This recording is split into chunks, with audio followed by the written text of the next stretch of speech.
વલસાડ જિલ્લાના કપરાડા તાલુકાના અંતરિયાળ વિસ્તારમાં ધરાવતા વીર ક્ષેત્રના મૂળગામ ફળિયાની નળિયાવાળી પ્રાથમિક શાળા તૂટી પડી છે। સદનસીબે શાળો ચાલુ થયાના એક દિવસ અગાઉ આ ઘટના બનતા મોટી દુર્ઘટના ટળી હતી। ગામના મહિલા સરપંચના પતિએ જણાવ્યું કે આ બાબતે શાળાના આચાર્યને જાણ કરવામાં આવી હતી। સવાલ એવો ઊભો થાય છે કે મકાન જર્જરિત હાલતમાં હતું તો તેનું રિપેરિંગ કામ કેમ ન કરવામાં આવ્યું? શું શાળાના આચાર્યની જવાબદારી નથી બનતી?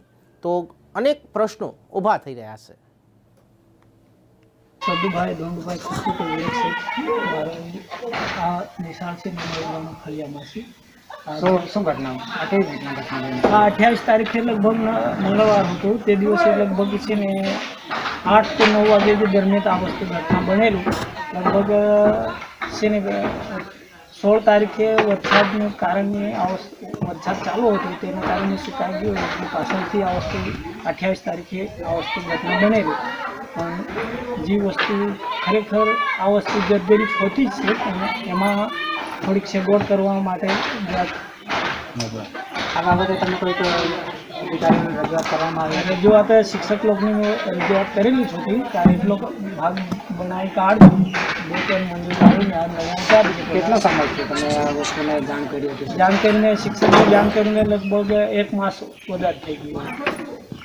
1 માસ પહેલાં જાણ કરેલી હતી। કોઈક સરકારી કચેરીમાં કંઈક તાલુકા નહીં, તાલુકાનો વિકાસની અમે ગ્રામ સભામાં રજૂઆત કરેલી હતી। તેમ ગ્રામ સભામાં અમે ઠરાવ લીધેલી છે એના માટે રિપેરિંગ માટે કંઈ ને કંઈ એના પર આપણે રિપેરિંગ માટે લઈ લેવો પણ અમે ગ્રામ સભામાં આ ઠરાવમાં લીધેલી છે। આ તો સદનસીબે સ્કૂલ ચાલુ થવાના એક દિવસ આગળ જ આ ઘટના હા, બની।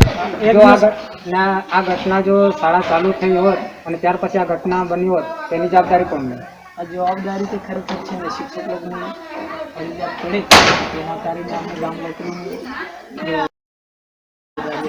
શિક્ષકને કાંઈ જાણ કરેલું કે નહીં કરેલું પણ અમે ખરેખર શિક્ષકને પહેલાં કાંઈ જાણ કરેલી જ હતી કાંઈ બનાવી જાય તેના કરતાં પહેલાં જ જાણ કરેલી જ હતી અમે શિક્ષકને।